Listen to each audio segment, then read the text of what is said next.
पर सीधा हमला कर दिया है। बहुत बड़ी खबर।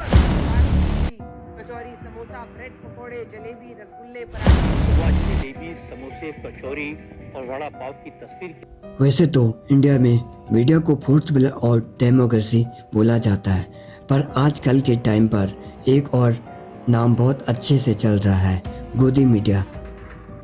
ये वही मीडिया है जो प्रेजेंट गवर्नमेंट पर कोई सवाल नहीं उठाती।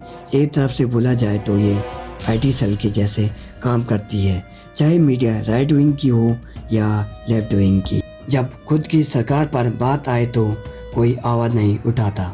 किसी भी मीडिया का सेल होता है कि बिना बायस्ड होकर रियल न्यूज़ देना, पर मीडिया एक और काम जरूर कर रही है, पर्सन का पर्सपेक्टिव ही चेंज कर देती है। और ये चीज़ पॉलिटिशियन को अच्छे से पता है, तभी आज के टाइम पर मोस्टली मीडिया बिक चुके हैं। एक अच्छे न्यूज़ एजेंसी चलाने के लिए बहुत सारा फंड चाहिए। जैसे यूट्यूब को ऐड के पैसे मिलते हैं, वैसे ही न्यूज़ एजेंसी को ऐड के पैसे मिलते हैं।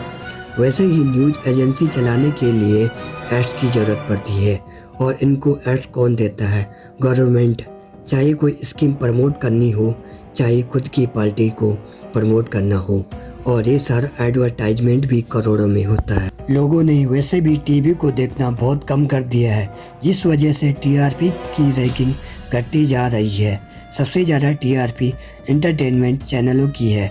शायद इसी वजह से न्यूज़ चैनल न्यूज़ प्रोवाइड करने से ज़्यादा एंटरटेनमेंट प्रोवाइड कर रहे हैं। जब हम बात करें प्रिंट मीडिया की, तो समझो एक न्यूज़पेपर को बनाने की कॉस्टिंग 10 से 15 रुपये आती है, पर आपको 4 से 5 रुपये में सप्लाई किया जाता है। देखो, कोई भी कंपनी लॉस पे तो चलेगी नहीं। यहाँ पर कॉस्टिंग कवर करती है प्रमोशन या फिर एडवर्टाइजमेंट से। आपने देखा ही होगा, जगह जगह पर जब इलेक्शन आ रहे होते हैं तो सरकार प्रमोशन कराती है। देखो, कोई भी मीडिया हो, इनका मेन सोर्स ऑफ अर्न है एडवर्टाइजमेंट, और एडवर्टाइजमेंट सबसे ज़्यादा कराती है गवर्नमेंट। और इसी के चक्कर में इंडियन मीडिया थोड़ा बायसनेस दिखाती है।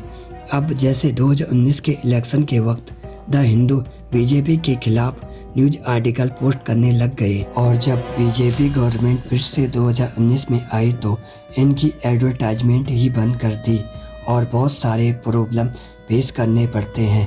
ये कहना है कांग्रेस के लीडर अरिजीत रंजन चौधरी का।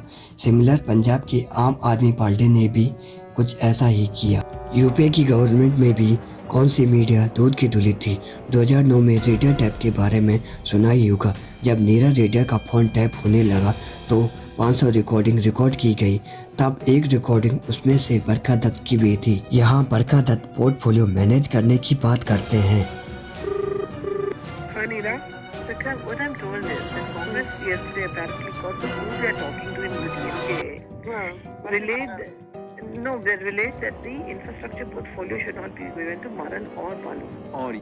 और ये वही बरखा दत्त है जिसको 2008 में पद्म श्री से नवाजा गया, और यह अवार्ड क्यों मिला यह आपको सबको पता लग ही गया होगा। चलो अब हम और पीछे चलते हैं। इंदिरा गांधी के टाइम पर जब इमरजेंसी लगा दी गई थी तो लगभग 200 से ज़्यादा जर्नलिस्टों को जेल में डाल दिया गया। आप लोग सोच रहे होंगे कि आखिरकार ये जर्नलिस्ट गवर्नमेंट के अगेंस्ट बोल क्यों नहीं पा रहे हैं। ये बात आपको समझनी होगी कि बड़े बड़े चैनल बिजनेसमैन ऑन कर रहे हैं, और इनका लिंक डायरेक्टली इनडायरेक्टली पॉलिटिकल पार्टियों के साथ होता है। इसलिए अगर कोई भी जर्नलिस्ट गवर्नमेंट पर सवाल उठाने की कोशिश करता है तो उसको प्रेशराइज किया जाता है रिजाइन करने के लिए। अगर आपने पॉलिटिशियन माफिया को एक्सपोज करने की कोशिश की तो पहले आपको अपनी जान पर खेलना पड़ेगा। ऐसा मैं क्यों बोल रहा हूँ? देखो, 2014 से लेकर 2019 के बीच लगभग 40 जर्नलिस्ट मार दिए गए और 200 से ज़्यादा जर्नलिस्ट सीरियस इंजर्ड है। और इसीलिए इंडिया में इंडिविजुअली जर्नलिस्ट बहुत कम देखने को मिलता है। जहाँ फॉरेन में गवर्नमेंट को ओपनली क्रिटिसाइज किया जाता है, वहीं इंडिया में मीडिया गवर्नमेंट से ऐसे सवाल पूछती है। आप अपनी जेब में पर्स रखते हैं क्या? पर्स रखते हैं क्या? बटुआ जिसके अंदर पैसे होते हैं। ऐसे ही नहीं, हमारे इंडिया मीडिया की रैंक हर साल घटती जा रही है।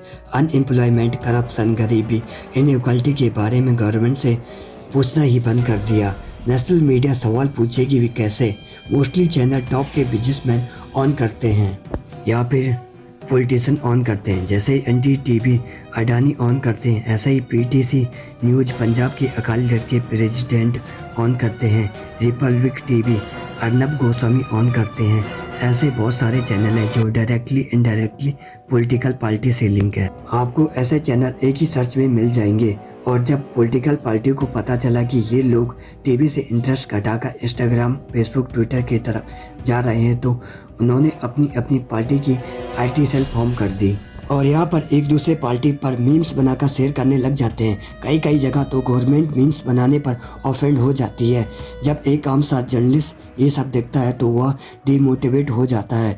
जहाँ वो डिग्री करने से पहले ये ज़रूर सोचता है कि वो पब्लिक प्रॉब्लम को उठाएगा, पर रियलिटी में कुछ और ही होता है।